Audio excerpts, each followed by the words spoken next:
সামনেই লোকসভা নির্বাচন, আর লোকসভা নির্বাচনের আগে আজ কৃষ্ণনগরে সভা করেন প্রধানমন্ত্রী নরেন্দ্র মোদী। জল্পনা ছিল, কিন্তু কৃষ্ণনগরের সভা থেকে সিএএ নিয়ে কিছুই বললেন না প্রধানমন্ত্রী নরেন্দ্র মোদী।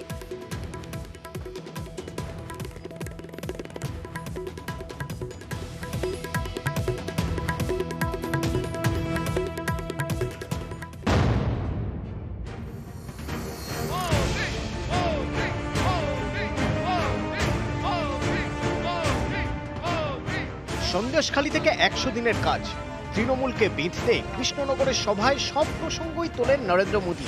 কিন্তু মতুয়া প্রভাবিত এই নদিয়ায় প্রধানমন্ত্রীর মুখে শোনা গেল না সিএএ এর কথা। হরে কৃষ্ণ হরে কৃষ্ণ, জয় গৌরাঙ্গ মহাপ্রভু, জয় গৌরাঙ্গ মহাপ্রভু। 2019-এর লোকসভা ভোটের আগে নাগরিকত্ব আইন সংশোধনের প্রতিশ্রুতি দেয় বিজেপি। ভোট বাক্সে তার প্রভাবও পড়ে। মতুয়া প্রভাবিত আসনগুলিতে ভালো ফল করে বিজেপি। 2019-এ আইন তৈরি হয়ে গেলেও এখনো তা কার্যকর হয়নি। এই পরিস্থিতিতে 24-এর ভোটের আগে ফের চর্চায় সিএএ। সম্প্রতি কেন্দ্রীয় স্বরাষ্ট্রমন্ত্রী অমিত শাহ বলেন, লোকসভা ভোটের আগে সিএএ কার্যকর হবে। আরও এক ধাপ এগিয়ে সিএএ কার্যকর হওয়ার গ্যারান্টি দেন বঙ্গ বিজেপির নেতারা। 24-এর ভোটের আগেই চালু হবে, এটা গ্যারান্টি। 2024 সালের যে লোকসভা নির্বাচন আছে এর আগেই সিএএ ইমপ্লিমেন্টেশন হচ্ছে পুরো ভারতবর্ষ জুড়ে, সেখানে পশ্চিমবঙ্গ বাদ যাবে না। এরপরই জল্পনা তৈরি হয়, তবে কি ভোটের আগে বঙ্গ সফরে এসে প্রধানমন্ত্রী নিজেই তুলবেন সিএএ এর কথা? মোদী এলেন, ভাষণ দিলেন, তৃণমূলকে আক্রমণ করলেন, কিন্তু সিএএ নিয়ে কিছুই বললেন না। নিউজ 18 বাংলা।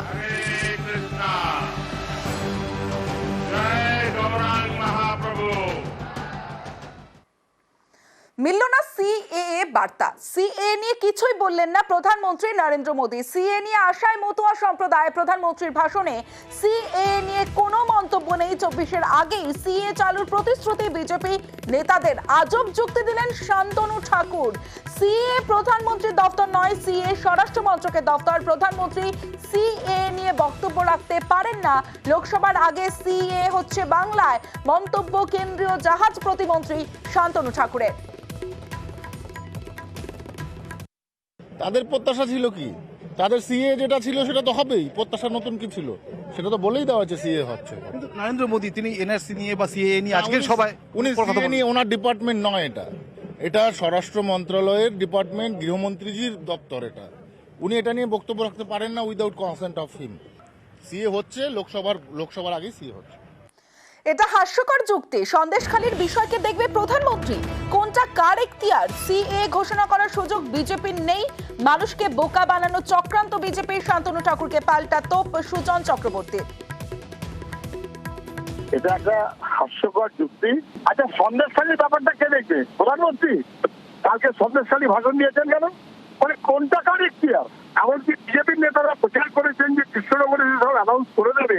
অ্যানাউন্স করে দেবার মতন কোনো সুযোগ ওদের নেই। গোটামিল দিয়ে কিছু একটা বলে ভোট দেবে, কিন্তু আসলে মানুষকে বেনাগরিক করার চক্রান্ত কেন্দ্রীয় সরকারের, সেটা স্পষ্ট হয়ে গেল। স্বরাষ্ট্রমন্ত্রী হোক তার মাথায় প্রধানমন্ত্রী, তিনি কিছু বলতে পারবেন না। বলতে পারবেন এর পয়সা শান্তনু ঠাকুর। এসব ফাজলাম হচ্ছে এগুলো। শান্তনু ঠাকুরের মন্তব্যের সমালোচনায় তৃণমূল। যদি প্রধানমন্ত্রীর দপ্তর না হয় তাহলে সিএএ কি জাহাজ দপ্তর? উনি যখন বারবার বলেন সিএএ নিয়ে, উনি তো জাহাজ দপ্তরের প্রতিমন্ত্রী। আলাবার পথ পাচ্ছে না এই শান্তনু ঠাকুরের মতন মিথ্যেবাদী যারা মিথ্যে কথা বলে এসছে এতদিন ধরে। প্রধানমন্ত্রীর এই নিশ্চুপ থাকাতে এদের সব থেকে অসুবিধে হয়েছে যে মিথ্যে কথার আশ্রয় নিয়ে এতদিন চলছিল সেটা এবার সামনে চলে এসছে। সিএএ নিয়ে দ্বিধায় আছে বিজেপি, দাবি কংগ্রেস নেতা অধীর রঞ্জন চৌধুরীর। নাগরিক আইন, এনআরসি এখন ঘুমাচ্ছে। এনআরসি উঠ, তোকে বাজারে যেতে হবে ভোট নিতে। তো ওইটা স্টকে দিয়েছে অমিত শাহর জন্য, কারণ এখনো রুলটা তৈরি হয়নি। 2019 সালে আইনটা পাস হয়ে গেছে, যদি হওয়ার তাড়াতাড়ি হয়ে যেত। দ্বিধায় আছে কেন, এটা হলে আবার আসামের গন্ডগোল লেগে যাবে, এটা হলে আবার নর্থ ইস্টের গন্ডগোল লেগে যাবে, তাই এটা স্টকে রেখে দিয়েছে। যেমন যেমন বাজার তেমন তেমন ছাড়া হবে। মতুয়াদেরকে তাদের মতো করে মতুয়াদেরকে বুদ্ধু বানানো হবে। প্রধানমন্ত্রী যদি আজকের সভা থেকে বলতেন তাহলে তারা বেশি খুশি হতেন, তবে তারা আশাবাদী যে সিএ চালু হবেই বলছেন মতুয়ারা। আমরা আজকে খুবই আশা নিয়ে এসেছিলাম, আজকে যদি প্রধানমন্ত্রী বলতো আমরা খুবই খুশি হতাম। উনি আমাদের সম্বন্ধে মতুয়াদের সম্বন্ধে কোনো কথাই বলেননি, এতে আমার আশা হতো। যদি সিএ নিয়ে বা মতুয়াদের সম্পর্কে একটু কথা তুলতো তাহলে আমাদের মনে কিছুটা আশা আসতো এবং আমরা সেখানে নিরাশা হচ্ছি এটা আমাদের ধারণা হতো না। অবশ্যই হোক বা হোক, আমাদের নিয়ে তো কিছু বললো না, তাহলে আমরা আমাদের কি হবে?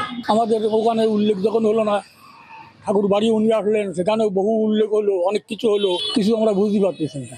সামনে ভোট, এখন কিছু বললেন মধ্যে আমাদের মনের মধ্যে কিন্তু একটা ক্ষোভ দানা বেঁধে উঠছে ভিতরে ভিতরে। স্বরাষ্ট্রমন্ত্রী এসেছিলেন ঠাকুরনগরে, সে সময় আমরা আশা করে গিয়েছিলাম, আমরা এখান থেকে 18খানা বাস নিয়ে গেলাম, কিন্তু আমরা নিরাশ হয়ে ফিরে এলাম। আশা করেছিলাম যে মতুয়াদের নিয়ে উনি কিছু বলবেন, উনি কিছু করছেন বা আগামী দিনে কিছু করবেন, সে আশা আমাদের ছিল, কিন্তু সেই আশা আমরা নিরাশ হচ্ছি।